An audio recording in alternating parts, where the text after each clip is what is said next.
بسم اللہ الرحمن الرحیم۔ السلام علیکم۔ کوئی ایسے ہی سڑک پر بھیک نہیں مانگتا۔ میرا بس چلتا تو میں ان سب مانگنے والوں کو ایک گاڑی میں بٹھاتا اور سمندر میں پھینک دیتا۔ اس کے یہ الفاظ میرے کانوں سے ٹکرائے تو میری حیرت کی انتہا نہ رہی کہ ایک پڑھے لکھے انسان کی ایسی فکر ہو سکتی ہے۔ بہرحال دوست ہونے کے ناطے کوئی ایسا حل نکالنا ضروری تھا کہ اسے بآسانی سمجھا پاؤں۔ سنو، تمہاری تنخواہ کتنی ہے؟ 55,000۔ اور گھر اپنا ہے؟ نہیں تو کرائے کا ہے؟ کوئی زمین وغیرہ؟ نہیں۔ پیچھے گاؤں میں کتنی زمین؟ نہیں ہے۔ لیکن آپ یہ سب باتیں کیوں پوچھ رہے ہیں؟ میں ہلکا سا مسکرایا اور کہا، حساب لگا رہا ہوں۔ غریب ہونے میں کتنا وقت لگتا ہے؟ میرا مطلب شاید بھیک مانگنے کے لیے سڑک پر آنے میں کتنا وقت لگتا ہے؟ میری یہ بات سن کر چونک گیا۔ ایک منٹ، صرف 2 اور سوالوں کا جواب دے دو۔ اب وہ کیا ہیں؟ اس کا یہ جملہ بولنے کی دیر تھی کہ میں نے فوراً اسی سوال داغ ڈالا۔ بھابھی کو کوئی ہنر آتا ہے؟ مثلاً سلائی، کڑھائی وغیرہ؟ نہیں۔ اور سب سے بڑے بچے کی عمر کیا ہے؟ 4.5 سال۔ بھائی یہ کیوں پوچھے جا رہے ہو؟ کچھ بھی مجھے سمجھاؤ۔ وہ پریشان ہو گیا۔ دیکھو یار، بس ابھی سمجھاتا ہوں۔ ایک بات بتاؤ، آج اگر تم گھر جا رہے ہو، روڈ پہ بہت رش ہے، تمہارا ایکسیڈنٹ ہو جاتا ہے، تم اسپتال میں زندگی موت سے لڑ رہے ہو، ایسے میں ڈاکٹرز کی بھاری فیس اور اسپتال کے اخراجات دینے کے لیے بھابھی کے پاس کتنی سیونگ ہے، وہ سب لگا دیتی ہے، پھر زیور بیچ ڈالتی ہے، لیکن ڈاکٹر جواب دے دیتے ہیں اور میرے دوست آپ فوت ہو جاتے ہو۔ یہ کیا یار، کیسی باتیں کر رہے ہو؟ اللہ کے بندے، ایک منٹ سوچو، اگر ایسا ہوتا تو تیرے بعد گھر کا خرچہ کون چلائے گا؟ بچے چھوٹے، مکان کرائے کا، زمین ہے نہیں، مہنگائی تیرے سامنے، رشتہ دار پہلے سگے نہیں، بھابھی کو کوئی ہنر نہیں آتا۔ اب مجھے بتا دو ہی راستے ہیں، یا کسی کے گھر کام کرنا یا سڑک کے کنارے۔ میں نے منہ پھیر کر دیکھا تو وہ رو رہا تھا۔ میں نے پوچھا، کیوں رو رہے ہو؟ تبسم بھائی، آپ نے میری آنکھیں کھول دی۔ سوری یار، مجھے ویسے الفاظ نہیں کہنے چاہیے تھا۔ ارے بھائی، مجھ سے نہیں، خدا سے سوری کرو۔ جب وہ اپنے بندوں کے ذریعے رزق دے رہا ہے تو ہم کیوں خدا بننے کی کوشش کرتے ہیں؟ ہم کون ہیں اس کے بندوں کو سمندر میں پھینکنے والے؟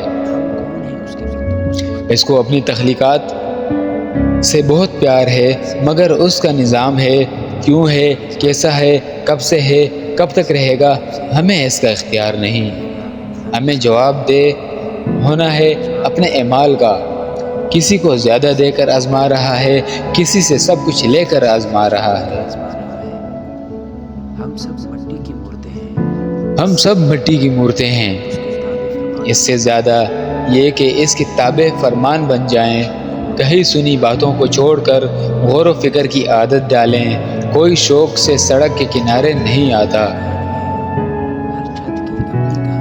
ہر گھر کی اپنی کہانی ہے، ہر چھت کی اپنی کہانی ہے۔ ہر انسان کی زندگی کئی ہزار لفظوں، فکروں، سوچوں، گمانوں کا اور مجبوریوں کا مجموعہ ہے۔ کسی کو شوق نہیں ایسے رسوا ہونے کا۔ مانگنا بری بات ہے، مگر پاورٹی لائن پر کھڑے لوگوں کو دین نے اوپر لانے کے لیے زکوٰۃ کا نظام متعارف کروایا ہے۔ آج کتنے لوگ زکوٰۃ دیتے ہیں؟ یہ نظام ٹھیک ہوتا تو سڑک کنارے کوئی ماں اپنے لال کے لیے دامن پھیلائے زندگی کا بھیک نہ مانگ رہی ہوتی۔ ہاں، مصیبت آئے تو صدقے اتارتے ہیں، مال سے بر وقت زکوٰۃ نہیں نکالتے۔ صدقوں کے سہارے جینے والی اس قوم کو سمندر میں پھینکنے والے تم اور میں کون ہیں؟ کچھ صدقے دے کر جی رہے ہیں اور کچھ صدقے لے کر جی رہے ہیں۔ دونوں کی مجبوریاں ہیں۔ جب دہاڑی دار کو 4 دن سے کوئی مزدوری پر لے جانے والا نہ ملے تو ایک شام اسے کہنا پڑتا ہے صاحب مدد کر دیں، کئی دن سے بچوں نے کھانا نہیں کھایا۔ جب اسپتال کے کاؤنٹر پر بڑے مرض کے علاج کے لیے پیسے جمع کروانا پڑیں تو غریب بننا پڑتا ہے، سڑک کنارے دوائیوں کی پرچی لے کر کھڑے ہونا پڑتا ہے، مسجد میں سلام پھیرتے ہی اپنی اولاد کی زندگی مانگنا پڑتی ہے، کیونکہ جس ریاست میں زلزلے کے فنڈ بھی نہ چھوڑے جائیں ہوں وہاں ایسی غربت چوکوں چوراہوں مساجد میں عام نظر آتی ہے۔ جہاں رمضان میں 10 والی چیز 20 کی بکنا شروع ہو جائے وہاں سفید پوش انسان کی سفید پوشی کا بھرم بھی ٹوٹنے لگتا ہے۔ جہاں 2 کلو کے آٹے کی امداد دیتے ہوئے 200 کلو کے لوگ فوٹو سیشن کر رہے ہوں وہاں سفید پوشی کے معیار کو برقرار رکھنے کے لیے لوگ خاموشی سے مر جایا کرتے ہیں یا زہر پی لیتے ہیں۔ ایسے میں کسی کو حقیر سمجھنا اللہ تعالیٰ کی ناراضگی کو دعوت دینا ہوتا ہے۔ بس خاموشی سے اس کے تابع فرمان بنو، اپنے حصے کا چراغ جلاؤ، جتنا ممکن ہو دائیں ہاتھ سے بانٹو، بائیں ہاتھ کو پتہ نہ چلے۔ بس اتنی سی بات یاد رکھیں، خدا کو بڑا بول پسند نہیں۔ عجز و انکساری والی پردے داری والی زندگی گزاریں، اپنے حصے کی نیکیاں کیجیے، وقت اور حالات کی بازی کبھی بھی پلٹ سکتی ہے، غنی فقیر ہو سکتا ہے اور فقیر بادشاہ۔ یہ نظام اس کا ہے، وہ بہتر جانتا ہے، جہاں دل کا اطمینان ہو وہاں مدد کیجیے اور لازمی نہیں کوئی دامن پھیلائے تو ہی دینا ہے، نہ بن مانگے بانٹیے۔ آپ ضرورت مند کی ضرورت پوری کیجیے، اللہ تعالیٰ آپ کی ضرورتوں کا خیال رکھے گا۔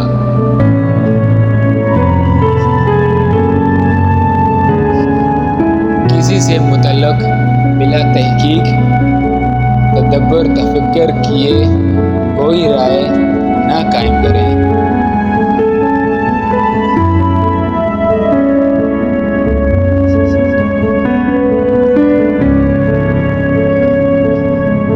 مزید اچھی ویڈیوز کے لیے ہمارے چینل کو ضرور سبسکرائب کریں، لائک کریں اور دوستوں کے ساتھ شیئر کرتے جائیں۔